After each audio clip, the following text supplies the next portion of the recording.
युवा सांसद हूं, कंपैरेटिवली संभवतः मेरा अनुभव बाकियों से कुछ कम होगा। शैली को समझो, और जब पहली बार इस लोकसभा में आया तो उन्हीं का ही हाथ पकड़कर आया।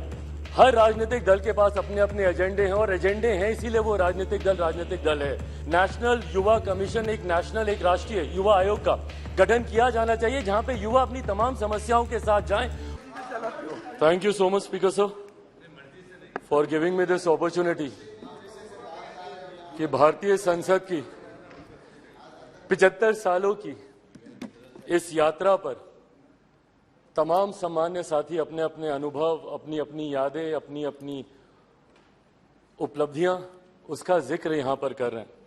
मुझे लगता है सर, एक दिन कुछ घंटे इन 75 सालों की यात्रा को समअप करके बताने के लिए बहुत कम है, पर मैं बधाई दूंगा जिस तरीके से आज हमारे प्रधानमंत्री आदरणीय नरेंद्र मोदी जी ने इतने कम समय में इतने खूबसूरत शब्दों के साथ जिस तरीके से इस 75 साल की यात्रा के बारे में उन्होंने पूरा बखान किया, जहां हमारे देश के प्रधानमंत्रियों के योगदान से लेकर इस संसद को चलाने में छोटे से छोटे कर्मचारी के योगदान तक की उन्होंने सराहना की, उनको भी उन्होंने सम्मान देने का काम किया। मीडिया के हमारे साथियों का भी उन्होंने जिक्र किया।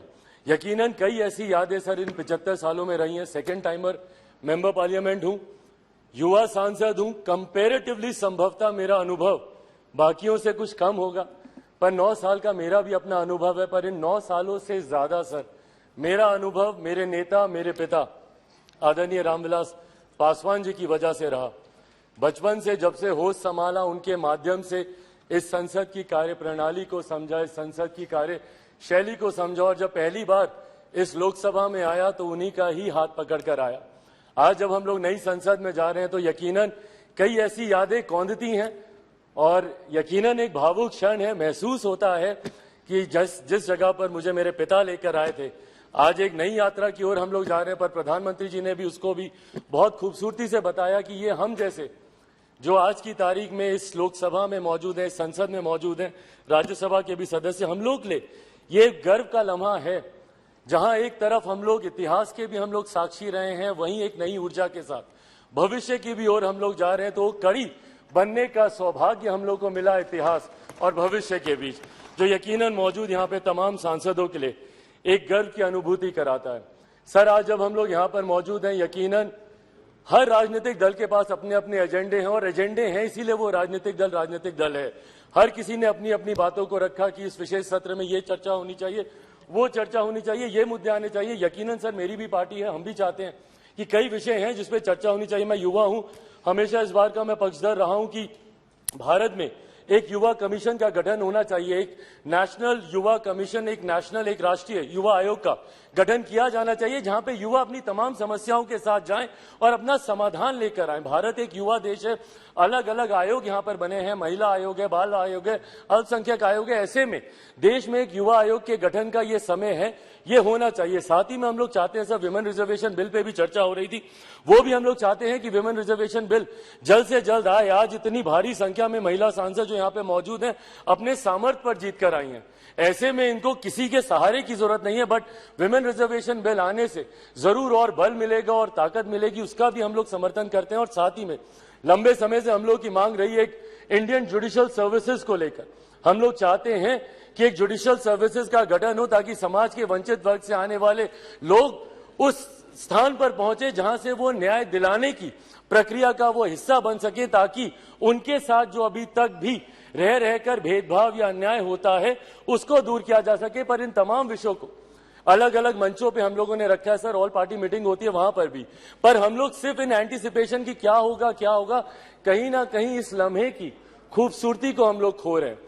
आज मैं बस यही आग्रह करूंगा कि कौन सा बिल आ रहा है, नहीं आ रहा है, पर ये जो विशेष सत्र बुलाया गया है, ये इतिहास और भविष्य को जोड़ने वाली कड़ी को लेकर बुलाया गया है। हम लोग का ध्यान यकीनन केंद्रित उस तरफ भी होना चाहिए, ताकि इस लम्हे की खूबसूरती को हम ना भूल जाए। पूरा देश नजर लगाए इस पर, देख रहा है कि कैसे हम लोग यहां से दूसरी नई संसद में हम लोग जा रहे हैं। देश ही नहीं, पूरी दुनिया देख रही है।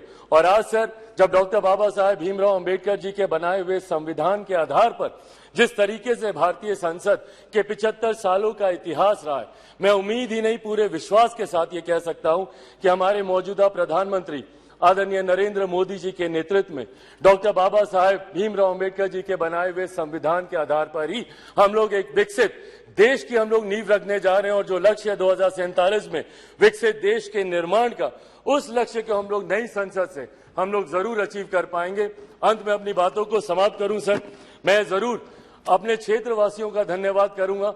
और मुझे लगता है हम सब यहाँ पर हैं भारत की जनता की वजह से, अपने अपने क्षेत्रवासियों की वजह से। मैं जमुई से आता हूं सर, मैं जमुई वासियों का धन्यवाद करूंगा। मेरे नेता, मेरे पिता अगर आज जीवित होते और यहाँ पर होते तो जरूर वो भी अपनी कर्मभूमि हाजीपुर का जिक्र करते। मैं पूरे अपने प्रदेश बिहार का और देशवासियों का धन्यवाद करूंगा जिन्होंने भारतीय संसद को इतना सशक्त, इतना मजबूत बनाया कि आज जब दुनिया भर के राष्ट्रीय अध्यक्ष आते हैं तो वो G20 जैसे इतने भव्य आयोजन को देखकर, जो हमारे प्रधानमंत्री जी के नेतृत्व में किया गया, उसको देखकर देश ही नहीं पूरी दुनिया बढ़ते विकसित भारत के बढ़ते कदमों की सराहना करती है। एक बार फिर से मैं प्रधानमंत्री जी का भारत को नई संसद देने के लिए उनका धन्यवाद करता हूं और यहां पर आपका धन्यवाद करता हूं कि आपने मुझे